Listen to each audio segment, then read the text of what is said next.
दोस्तों, मैं डीके गौतम अपने यूट्यूब चैनल GSStudy.in में आपका स्वागत है। आज के क्लास में हम लोग पढ़ने वाले हैं क्लास 12th का काव्य खंड के कड़बक एक चैप्टर है जिसके लेखक मलिक मोहम्मद जायसी हैं। उसका दूसरा भाग यानी हम लोग कड़बक का दूसरा भाग पढ़ेंगे। पहला भाग का वीडियोज हमने अपने चैनल पे अपलोड कर दिए हैं। जो भी लोग पहला भाग नहीं देखे हैं तो जा कर के देख लें। मैं उसका लिंक इसके डिस्क्रिप्शन बॉक्स में दे दूँगा, ठीक है। तो इसका दूसरा भाग हम लोग शुरू करेंगे। उसके पहले जो भी लोग मेरे चैनल पे नए हैं सो मेरे चैनल को सब्सक्राइब करके बेल आइकन को प्रेस कर लें, क्योंकि जो भी वीडियो अपलोड किए जाएंगे जिसका नोटिफिकेशन आपको सबसे पहले मिल सके। मैं आपको बता दूं कि मेरे चैनल के माध्यम से क्लास 9 से लेकर के 10+2 तक सभी विषयों की संपूर्ण तैयारी एक कंसेप्ट के साथ, मेरिट के साथ दिया जाता है, ठीक है ना। सो आप घर बैठे उसका तैयारी कर सकते हैं, ठीक है। तो चलिए हम लोग शुरू करते हैं इसका दूसरा भाग। और इस चैप्टर को हम लोग ऐसा तरीक़ा से पढ़ेंगे जिससे कि आपका ऑब्जेक्टिव, सब्जेक्टिव और जो भाव स्पष्ट करने वाले आपके एग्ज़ाम में क्वेश्चन आते हैं वो सारी चीज़ें कंप्लीट हो जाएगी, ठीक है। तो इसमें जो अगला जो यहाँ पे पंक्ति दिया हुआ है, मोहम्मद कवि यह जोरी सुनावा, सुन जो प्रेम पीर गा पावा, जोरी लाई रकत के लेई गाढ़ी प्रीति नैना जल में, ठीक है ना। तो यहाँ पे मोहम्मद का मतलब है कि यहाँ पे जायसी अपने काव्य में, ठीक है ना, अपने काव्य में कहते हैं, यानी अपने काव्य में कहते हैं कि मैंने प्रेम पीर को, यानी प्रेम के पीर को मैंने लेई बनाई। क्या बनाई? यहाँ पे जोरी का मतलब यहाँ पे दिया गया है कि जोर से, यानी मैंने मेहनत करके, परिश्रम करके, ठीक है ना। रकत लेई बनाई, यानी रकत का मतलब यहाँ पे, रकत का मतलब रक्त होता है, खून होता है, और लेई का मतलब यहाँ पे दोस्तों गोद होता है, गोंद, ठीक है ना। तो प्रीत नन्हु जल में, ठीक है ना, यानी ये कहते हैं कि मैं अपने रक्त को लेई बनाकर, मैं अपने कठिन परिश्रम करके मैंने इस पंक्ति को, मैंने इस कविता की रचना की है, ठीक है ना। तो चलिए हम लोग इसका जानते हैं, इसका कहाँ से पंक्ति लिया गया है। तो प्रस्तुत पंक्ति जो है, ठीक है ना, प्रस्तुत पंक्ति जो है मलिक मोहम्मद जायसी द्वारा रचित महाकाव्य पद्मावत के अंश है, ठीक है ना। अगर आपसे इसका भावार्थ पूछ दे कि इसका अर्थ स्पष्ट करें तो आप डायरेक्ट बोलेंगे कि प्रस्तुत पंक्ति मलिक मोहम्मद जायसी द्वारा रचित महाकाव्य पद्मावत के अंश हैं, जो पद्मावत से लिया गया है, जिसमें कवि कहते हैं कि जिसमें कवि अपने काव्य के बारे में बताते हुए कहते हैं, कवि अपने काव्य के लिए, अपने कविता के बारे में बताते हुए कहते हैं कि मैंने मोहम्मद या काव्य की रचना कर सुनाया है, और जिसने भी इसे सुना, यानी जो भी लोगों ने जायसी की रचना को, जिन लोगों ने सुना, उसे प्रेम की पीड़ा का अनुभव हुआ, उनको इनके प्रेम की, इनकी प्रीत की अनुभव हुआ। मैंने इस काव्य को रक्त के लिए, यानी रक्त से लेई बनाकर जोड़ा है तथा गाढ़ी प्रीति के आंसुओं के जल से भिगोया है। यानी यहाँ पे कवि के कहने का मतलब है कि कवि कहते हैं कि मैंने इस काव्य की रचना अपने रक्त को लेई बनाकर काफ़ी परिश्रम करके इसकी रचना की है, और मेरे रचना को जिन लोगों ने पढ़ा उनको प्रेम पीर का क्या हुआ? अनुभव हुआ, ठीक है ना। तो मैं मानता हूँ कि टॉपिक आप समझ गए होंगे।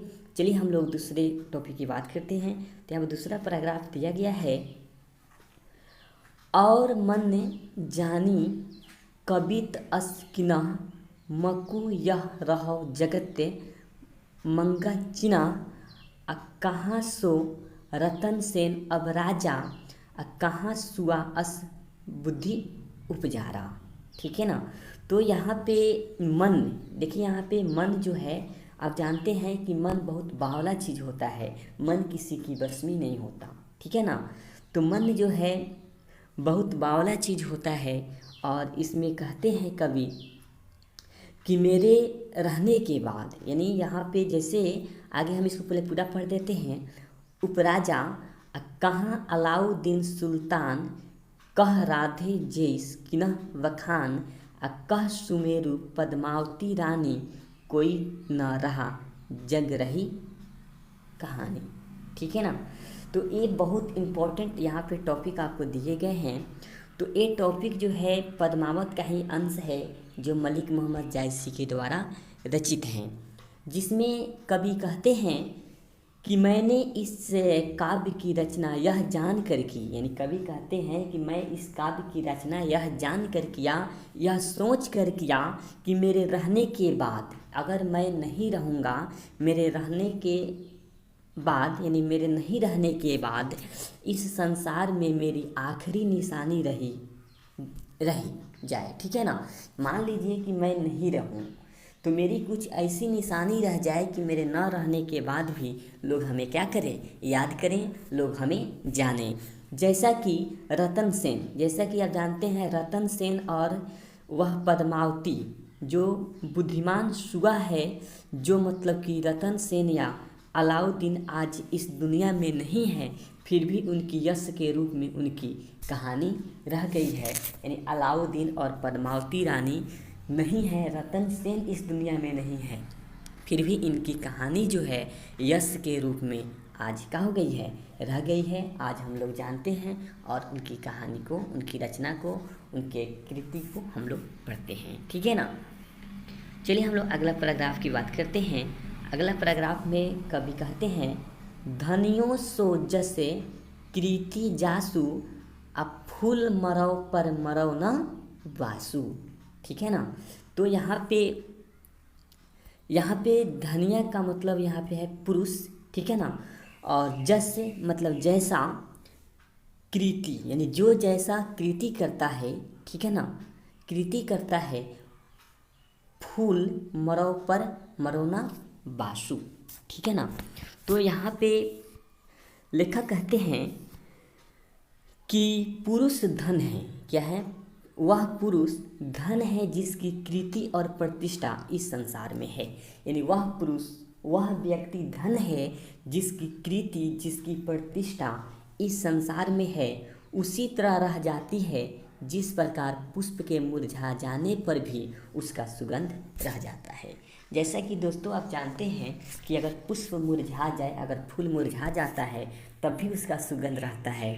उसी प्रकार लेखक कहते हैं कि वो पुरुष धन है जो मतलब कि जिनकी कृति, जिनकी प्रतिष्ठा इस संसार में बनी रहती है। ठीक है ना। तो काफ़ी इम्पोर्टेंट ये पॉइंट है। चलिए हम लोग लास्ट पैराग्राफ बात करते हैं। कोई न जगत जस बेचा, केई न लिन जस मोल, आ जो पढ़ो कहानी हम सवरे दुई बोल। ठीक है ना। तो यहाँ पे कोई यानी कोई भी न जगत, यानी इस जगत का, इस संसार का कोई भी व्यक्ति जिन्होंने इस मोल को, इस कहानी को, इस पंक्ति को पढ़ा, उसे मतलब कि एक ऐसी शिक्षा मिली, एक ऐसी मतलब जानकारी मिली जिसको मतलब कि रचना में आपको मिलेगा। ठीक है। तो देखिए ये रचना मलिक मोहम्मद जायसी द्वारा रचित महाकाव्य पद्मावत से लिया गया है, जिसमें कवि कहते हैं कि इस संसार में यश ना तो किसी ने बेचा है, न ही किसी ने खरीदा है। यानी यश से, यानी आपकी प्रतिष्ठा, आपकी मान, आपकी मर्यादा एक ऐसी संपत्ति है जिसे आप न बेच सकते हैं, नहीं आप इसे खरीद सकते हैं। यानी यश को नहीं कोई बेच सकता है और नहीं कोई खरीद सकता है। ठीक है ना। कवि कहते हैं, दोस्तों यहाँ पे कवि होगा, जो कवि हो गया है, कवि कहते हैं कि जो मेरे कलेजा के खून से रचित कहानी को पढ़ेगा, वहाँ में दो शब्द में याद रखेगा। यानी जो भी लोग मलिक मोहम्मद जायसी के द्वारा रचित कहानी को पढ़ेगा, वो दो ही शब्द में इसको समझ जाएगा, जान जाएगा कि एक कविता, ये रचना किस बेस पे, किस आधार पे की गई है। ठीक है ना।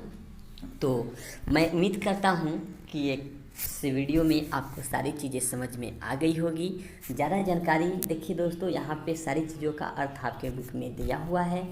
मैं मुख्य बातों को जो इम्पोर्टेंट चीज़ हैं उसको हमने यहाँ पे डिस्क्लाइम किया है, ठीक है ना। तो आप इसको रोक कर वीडियोज़ को पढ़िए, समझिए, ठीक है ना।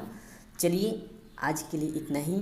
जो भी लोग मेरे चैनल पे अभी तक नए हैं, जो मेरे वीडियोस को देख रहे हैं, वो मेरे चैनल को सब्सक्राइब कर लें और बेल आइकन को प्रेस कर लें, ठीक है। चलिए आज के लिए इतना ही, मिलते हैं दूसरे वीडियो में। Next for you.